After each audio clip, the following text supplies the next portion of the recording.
Mineral West Coast. Also been waiting patiently. Now, we've just received by email a submission from you, which I must confess I haven't yet had an opportunity to read, but we've got it and we're in your hands. We've got 10 minutes. Over to you guys. I'll start my timer now so I don't shortchange anyone else. Thank you. I would take my submission as read, but on your recent comment, I won't entirely, but nonetheless, I'll trust you to go back and read it later. I guess probably one of the first things that I'd like to cover, just to introduce myself, my name's Patrick Phelps. I'm the manager for Minerals West Coast, and Bernie Knapp is an advisor or a consultant that we use who's here to answer any technical matters that I'm not familiar with within the legislation. One of the first things that I'd like to cover in terms of some of the objections that have been raised to this bill, but also to mining generally, having grown up around earth-moving machinery that was clearing native vegetation, I can completely understand why anyone who sees footage or photography of that offends the senses. It's not a pleasant sight by any stretch, but one thing that I would like people to probably take in is a sense of proportion. And one thing I covered in our submission is that since the Department of Conservation was set up in 1987, access arrangements under the Crown Minerals Act for public conservation land, there's been a disturbance of about 3,512 hectares out of the 8.9 million hectare conservation estate, and that works out to 0.04% of the entire conservation estate. So that's 4 hectares out of 10,000. And the human brain is not actually that well wired for numbers. We are quite effective pattern-seeking mammals, but nonetheless we do struggle with large numbers, and especially small numbers within large numbers. So to just, if you'll forgive me, just to get an impression of what 10,000 parts looks like, this is a 10-metre ruler, so that is 10,000 millimetres effectively. 8.1. So some people perhaps can't see the other side of that. That is 10,000 parts, right? And so if you were to talk about 4 parts out of 10,000, you would have to wind the entire 10,000 millimetres in. So this last little bit here, and you can see that is 10 millimetres, that 5 millimetres there just within the steel, and 4 millimetres out of 10,000 is the impact that you're talking about of mining on conservation land over the past 35 odd years. Now, 85% of those access arrangements in terms of the footprint of that 3,500 hectares have been on the West Coast. So this is largely an issue that impacts the West Coast. 18 of those hectares have been in your electorate of Coromandel, Scott, which I understand is where a lot of the tension comes from, but nonetheless the footprint there has been relatively small. And within that, the majority has been alluvial gold mining, more than half, which tends to disturb areas that have been previously mined, because the larger nuggets are what the old timers recovered, and people going through with newer technologies recover smaller areas. And those tend to be areas of previously disturbed vegetation that have had a recovery of either gorse or settled vegetation, you know, kamahi and other manuka, that sort of stuff. And then there are some areas that are probably more ecologically sensitive. I would accept that. But that's the impact over the entire 35 years. Now, why would you concede that impact? Well, on top of the economic benefits, which is that mining is the most highly productive sector within New Zealand's economy. It's the most highly paid sector within the West Coast region, and more often than not, it is in New Zealand as well, year on year. It's a small spatial impact. It can be temporary, depending on the sort of ecosystem characteristics you're dealing with in terms of rehabilitation and that sort of stuff. And the majority of the conservation estate is ravaged by pests and predators, and not just the New Zealand government, the New Zealand people simply don't have the resources to address that. If you look at conservation spending as a percentage of GDP, it would be less than a fraction of a percent. And so we need to get more resources to muster to spend on pest control. And if that comes from access arrangement agreements, compensation negotiations with mining companies, I think that can only be a good thing.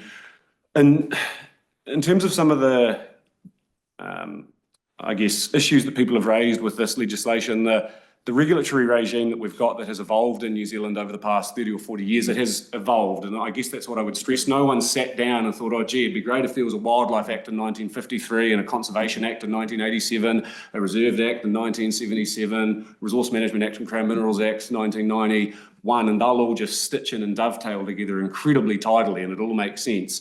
And now with mining projects, you've got effectively some companies are spending more on their resource consents and associated permissions than they are on actually geologically proving up the resource, which impacts the viability, and that doesn't necessarily come at any environmental benefit. And so I guess coming from where I've grown up on the West Coast as well, we've still got very much a land-based economy.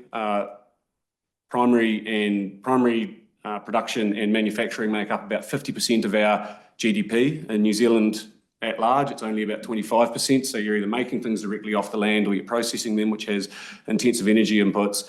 And that would be the story around a lot of other regional areas of New Zealand. And if you don't have those jobs, you don't have those opportunities, you don't have those communities, and people leave the region and slowly your communities wither away. So anything else I'm happy to speak to within the submission or answer any questions, but I think I'll leave my run there and allow some time for questions if anyone has any. Thank you very much, Pat. Rachel Brookings got a question. Thank you. I'm just skimming through your submission. You mentioned that there's really good examples of mining happening in New Zealand at the moment, and that this is in part because they follow RMA and they get consent conditions around that. But then later on in your submission, you say, well, we should get rid of a whole lot of regulations, the National Policy Statement, freshwater, or parts of it, and the National Policy Statement, Indigenous Biodiversity. So my question is what I was asking people earlier.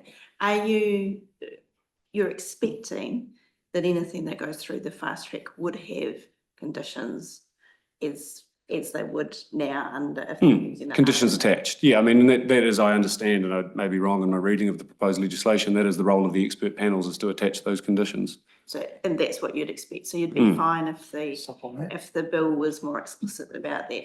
Yeah, of course.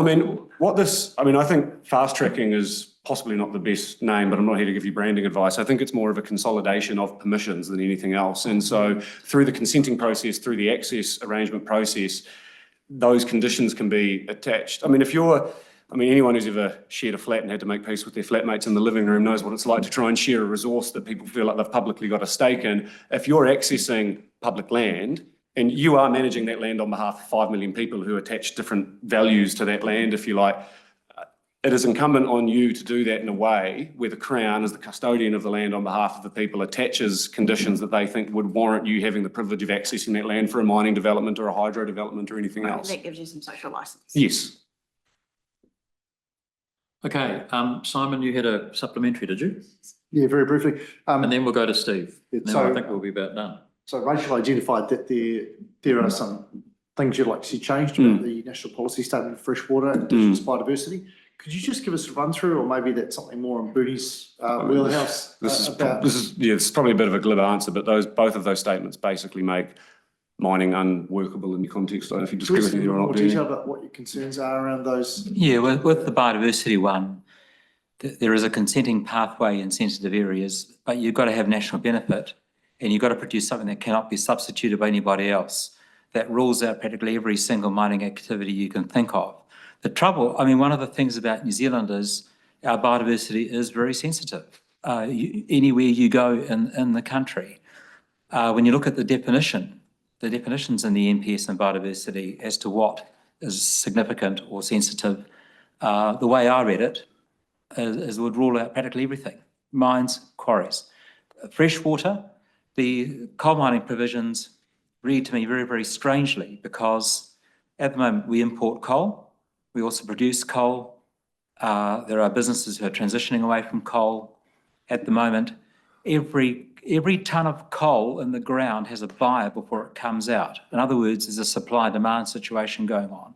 The previous government interfered with, no, that's the wrong word. They used resource management legislation to achieve climate change objectives, which anybody would think is poor lawmaking. So not against national direction on freshwater and biodiversity, but we need to change what we've got. And if I can just add to what Bernie said there, if you wanted to take a supply side restriction of fossil fuel production, as people have done with ivory or asbestos because they consider the production of it in and of itself to be harmful, the Crown Minerals Act or the Climate Change Response Act would have been a more appropriate policy tool for doing that rather than RMA legislation or freshwater legislation. But yeah, I'm sorry, I think there's one more question or perhaps others. Steve Abel's got a question. It's on Zoom. Yeah, thank you. I appreciate that. You talk about the importance of social license for you guys. I wonder if political certainty is important too, and that if we have a change of government and the new government perceives what was done with fast track to being too extreme or too radical, and reevaluates the consents, that actually sets up a problem for industry as well, because it actually creates that political uncertainty.